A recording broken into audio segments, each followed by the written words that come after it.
Having touched down in Paris, South Korean President Yoon is set to make a presentation to push for Korea's bid for the 2030 World Expo. His meeting with French President Emmanuel Macron will encompass cooperation on a range of security and economic issues. South Korea aims to take more aggressive action in the case of any drone intrusion as a drone operations command is set to open in September. A high-stakes meeting in Beijing involving U.S. top diplomat Antony Blinken and Chinese President Xi Jinping seeks stability in bilateral ties. It's June 20th, 2023. This is News Center. Good evening. Thanks for joining us. I'm Yoon Min.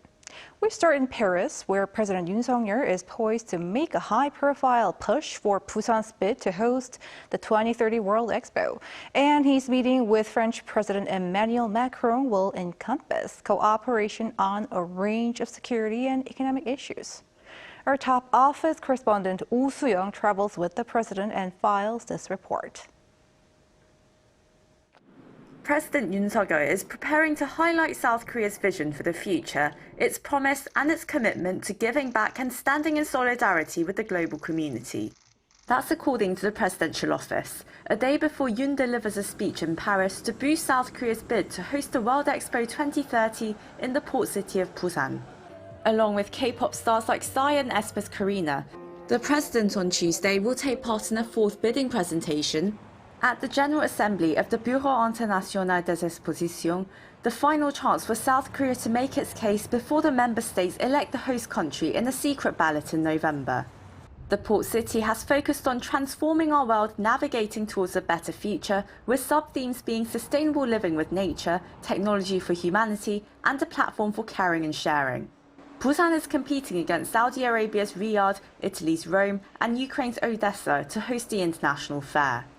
Touching down in the French capital on Monday, President Yoon first met with Korean nationals in Paris, calling on them to back Busan's bid for the World Expo.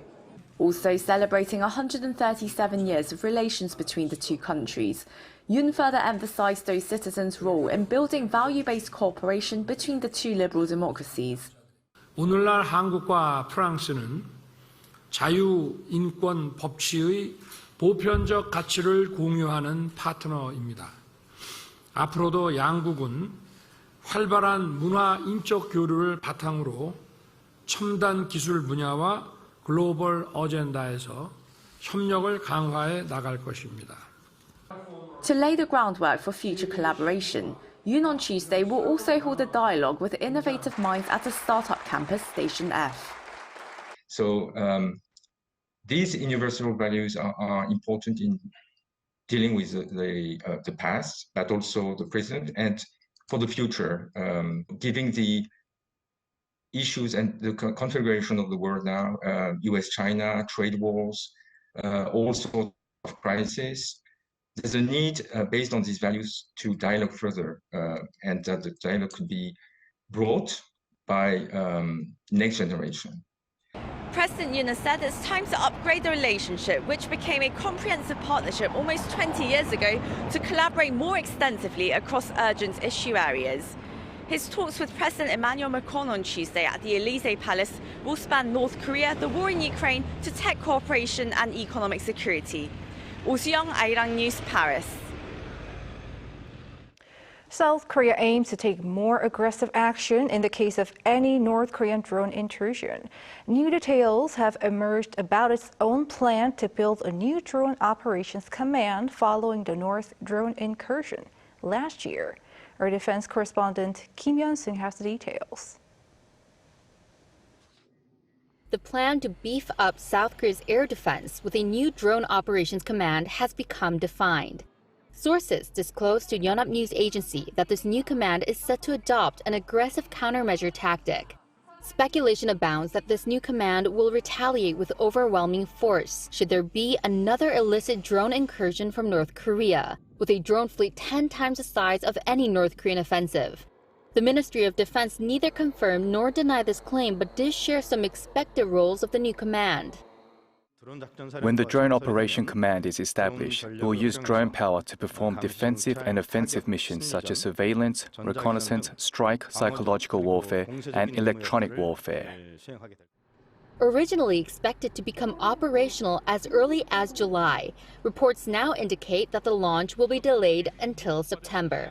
But what is certain is that things are moving along, as the Drone Operations Command regulation was finally decided at a cabinet meeting on Tuesday. Prime Minister Han Duck-soo addressed the nation, emphasizing the need for a smooth launch.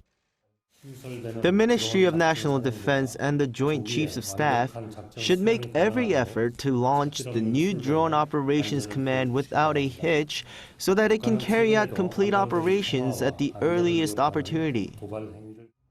The announcement of this new command was a response to North Korea's drone infiltration last year, an incident of high national concern that saw 5 North Korean drones crossing into South Korean airspace, all of which eluded South Korean military attempts to intercept them. The Agency for Defense Development is also reportedly investing heavily in the project, allocating over 7.5 billion Korean won, or roughly $6 million, for the procurement of small unmanned aerial vehicles for reconnaissance and strike missions. Kim Hyun-sung, Arirang News. Ruling People Power Party Chairman Kim Ki-hyun says Chinese nationals in South Korea should not be able to vote in local elections as South Koreans don't have the right to vote in China. Addressing the National Assembly on Tuesday as a leader of a parliamentary negotiating bloc, Kim said the Korea-China bilateral relationship should be based on the principle of reciprocity. The comment comes at a time when Seoul-Beijing ties are sensitive, following the Chinese ambassador to South Korea meeting with opposition leader Lee Jae-myung and saying the Yoon administration is wrong to bet on U.S. beating China. Kim also slammed Lee's decision to meet the Chinese ambassador and show, quote, a submissive stance to another country. Kim also noted the importance of hosting more migrants as the nation is going through a population decline and that his party plans to gather national consensus on expanding immigration. On the Fukushima wastewater issue, Kim asked Japan for transparency to make sure South Koreans feel safe. Japan's imminent discharge of Fukushima wastewater has been making headlines here and elsewhere for days and weeks. Today, we take a closer look where this issue has come so far, what's causing public concerns, and why it's being more and more drawn into the political arena. For more, we have in the studio our political correspondent Han Sung-woo. Welcome, Sung-woo. Happy to be here, Jungmin. So, Sung-woo, the South Korean government has been holding daily weekday briefing on this issue since last Thursday. Some say it's rather unusual. Why and what's been briefed so far? Well, Jungmin, a lot, and that's to say the least. There have been 4 of these briefings so far, spanning between 30 minutes and an hour. Let me provide a summary, though, of the most important developments so far, starting with the basic logic the Yoon administration has set forward. It's that the nation's current ban on imports of fisheries from Fukushima will not be lifted, regardless of Japan's plans to start discharging the wastewater.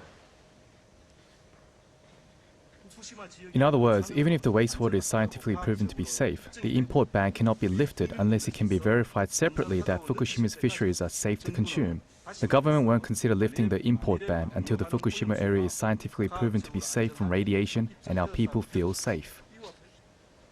As for the wastewater safety itself, nuclear experts the government has consulted with have echoed the Yoon administration's analyses.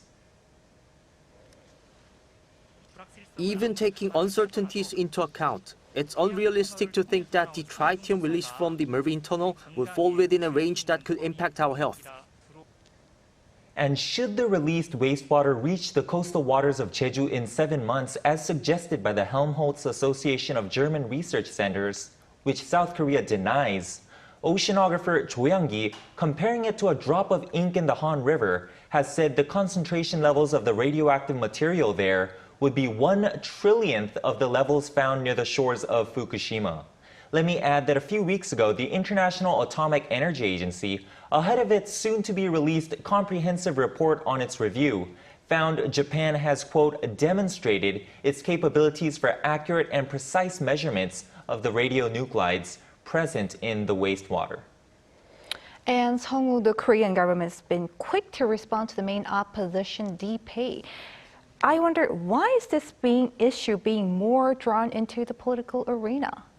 That's right, Chungmin. The issue is becoming more and more politically charged by the day, it seems. In fact, just yesterday, the Fisheries Ministry, without mentioning him by name, asked opposition chief Lee Jae-myung to refrain from using expressions like nuclear wastewater to refer to the contaminated water. Here's what Vice Minister Song Sang-geun said at the time. Choosing to use words like that stimulate excessive and unnecessary anxiety among the public, and the contraction in consumption that comes with it can inflict irreversible damage on fishermen and the fisheries industry as a whole. Song's comments were in response to statements Lee made over the weekend in Incheon, where he took part in an outdoor rally condemning Japan's discharge plans and the Korean government. How in the world is it reasonable to side with Japan, to promote Japan and threaten to take judicial action against the voices of the people criticizing Japan? The ruling People Power Party has lashed back at Lee with its own condemnations, accusing him and the opposition of instigating public anxiety for political gains. Nuclear wastewater? What a fitting expression coming from an expert in linguistic wastewater, a man who has poured unspeakably abusive language on his own relatives in the past. Now, we all remember how high public concerns reached during a similar point in time, the 2008 U.S. beef protests. So I'd say South Korea's regular briefings are a reflection of just how anxious the Korean public is now that the wastewater discharge is just around the corner, and just how determined the Yoon administration is to reassure them that everything for now is moving according to plan. Appreciate the update, Sung-woo. It was a pleasure, Jungmin. Thank you for having me.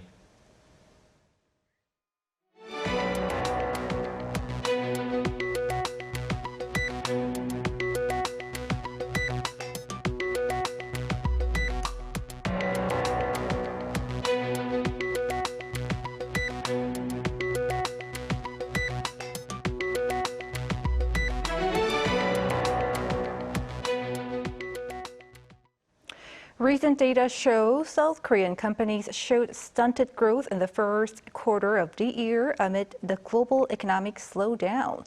This has led to a slump in semiconductor and oil exports. According to data released by the Bank of Korea on Tuesday, sales revenue in the first quarter of 2023 across over 20,000 firms only grew by 0.4% compared to the same period last year.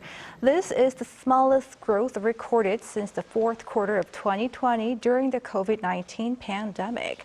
Production firms showed some 2% decline in sales revenue on year, with the biggest drop shown in the production of machinery and electronic goods, which fell by over 14%. South Korea's sole aircraft manufacturer, Korea Aerospace Industries, is taking part in the ongoing Paris Airshow 2023. The 54th edition of the Airshow, which is one of the top 3 international gatherings for aircraft manufacturers, airlines, and the defense sector, has returned for the first time in 4 years following interruptions caused by the COVID pandemic. During this year's show, KAI will seek ways to make inroads into the European market. Lately, the manufacturer has been garnering attention with its FA-50 light attack aircraft and has signed export contracts with Poland and Malaysia. It's also looking for buyers of the locally developed KF-21 fighter jet, which recently passed its provisional combat suitability evaluation test. KAI plans to meet with representatives, especially from the U.S. and European countries such as Spain and Bulgaria, to look for potential customers. Turning to a high-stakes meeting in Beijing, Chinese President Xi Jinping has sat down with U.S. top diplomat Antony Blinken and agreed on the need for stability in bilateral ties. Our Foreign Affairs correspondent Choi Min-jung with the details.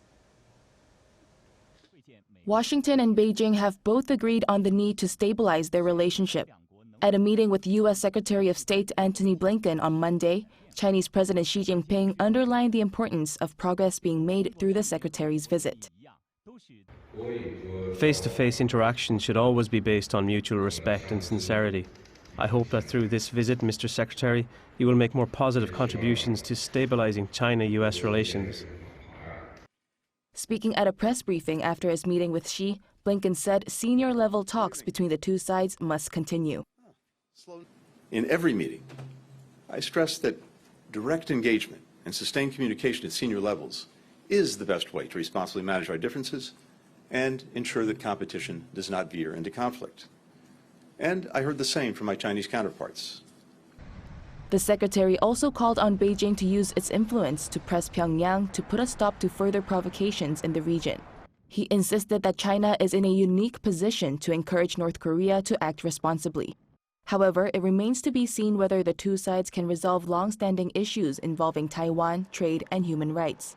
Despite the challenge, Blinken stressed that it is the responsibility of both countries to find a path forward, and it is in the interest of the world that they do so. The White House said Blinken had candid, substantive, and constructive conversations with the Chinese leader and called the talks a good step forward. And what we want is competition, not conflict. We've been very clear about that. But again, I think it is a good step forward. We believe it's a good step forward for Secretary to have a constructive conversation with President Xi. Although no major breakthrough was made, pundits hope that Blinken's visit could pave the way for more bilateral meetings, perhaps even a summit in the future between Biden and Xi. Choi Min-jung, Arirang News. South Korea has decided to provide $7.8 million in aid for the humanitarian crisis in Sudan. During a meeting in Geneva, Yoon Sung-deok, South Korea's representative to the United Nations, announced the plan, saying that he hopes the fund will help with relief efforts and the development of the war-torn nation in the long term. Seoul's foreign ministry also said Tuesday that as a non-permanent member of the UN Security Council, Korea will continue to support nations affected by large humanitarian crises. The UN Refugee Agency has estimated more than 800,000 people in Sudan have been driven out from their homes. U.S. scientists have shared fresh disturbing data detailing higher temperatures both on land and at sea and heavier carbon footprints that are urging for more tangible action against climate change. Shin Se-byuk reports. The world is getting hotter and is already 1.2 degrees Celsius warmer than in pre-industrial times, getting closer to the 1.5 degrees Celsius threshold set in the Paris Climate Agreement in 2015. As concerns over climate change are mounting, CNN published 4 charts using scientific data that are causing alarm bells to ring. According to scientists, spiking temperatures, oceans heating up to record levels, all-time high carbon pollution, and all-time low Antarctic ice levels are of the greatest concern. First, the global temperature spike. This year is shaping up to be one of the hottest years on record. Data released by the European Union's Copernicus Climate Change Service last week show the first 11 days of June saw the highest temperatures on record. It was also the first time in June that temperatures breached pre-industrial levels by more than the global warming threshold of 1.5 degrees Celsius. Second, rising ocean surface temperatures that show no sign of stopping. In the past few years, ocean surface temperatures have been climbing to an alarming level. Ocean warming poses fatal consequences to marine and coral life. Last year, the world's oceans broke heat records for the 4th consecutive year. And according to the National Oceanic and Atmospheric Administration, last month was the hottest May on record for the world's oceans since record-keeping began in 1850.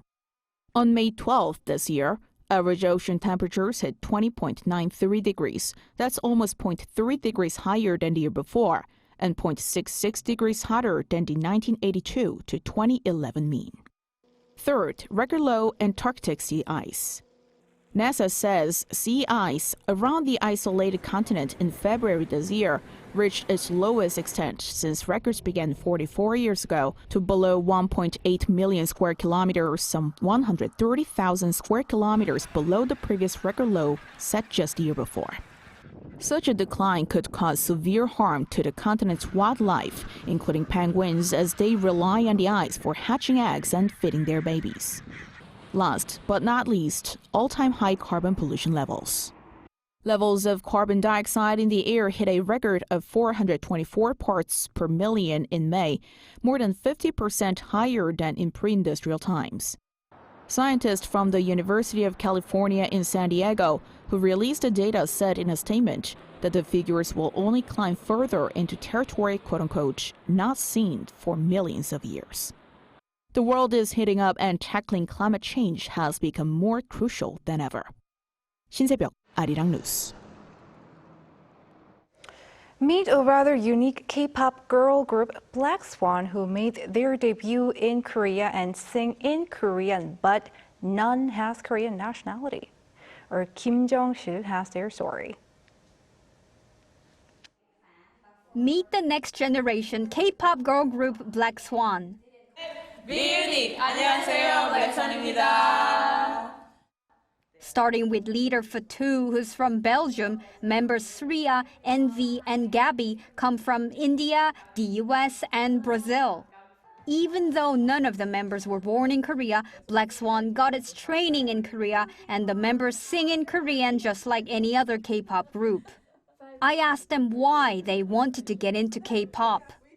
At that time when I was 15, I was going through a very hard time mental-wise. But while watching Shiny Sunbeam they gave me back a lot of happiness. And K-pop being that genre, I was like, you know what? If I could be able to do this for someone else who is going through the same thing I went through, that'd be amazing. But it wasn't all a bed of roses on the road to becoming a group, especially the language gap. There is so many ways to say the same thing that it was harder than I was expecting, the Korean, for sure. And training was also hard. Other than like the physical and mental, I just felt it was very lonely sometimes, especially at the beginning because I didn't know much. All their hard work didn't go unnoticed, as after Blackswan released its much-anticipated single, Karma, it hit 4.5 million views on YouTube in 1 month. Okay, 1, 2, show me what you like. And it was filmed in member Sriya's hometown in India. I was so glad that we were able to shoot in India, in Odisha, and we were able to show our culture, one of our cultures, dance. Representing K-pop, but also their own countries, Blackswan hopes to become global pop artists using K-pop as a stepping stone. Kim Jong-sil, Arirang News.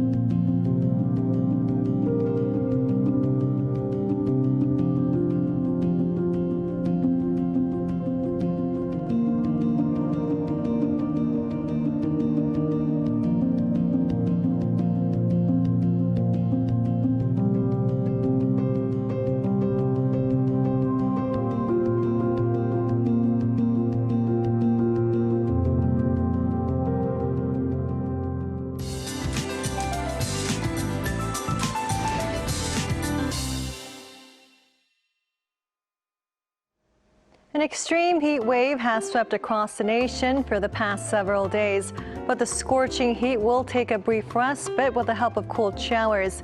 Much breezier spells are in store for Seoul with daytime highs of 25 degrees Celsius. After the rain, overall temperatures will be on a rising trend again. Showers have already started for southern parts of the country. They will spread nationwide overnight As for the amount of rainfall, inland regions will see 10 to 60 millimeters. Mountainous regions of Jeju Island will see up to 70 millimeters. For coastal regions, dense layers of fog will build up for the morning hours. Visibility will drop significantly, so for those driving in the area, please drive with extra caution. Morning temperatures will be about 1 to 2 degrees higher than today. Tomorrow, Seoul, Daegu, and Gyeongju will start off at 20 degrees. Spotty showers will continue for the daytime. Highs in Seoul will get up to 25, Gwangju 26, Daegu and Gyeongju will be topping out at 27 degrees. For central regions, showers will continue into Thursday. For this weekend, sweltering spells will make a return with highs of 30 degrees. That's all for now, and here are the weather conditions around the world.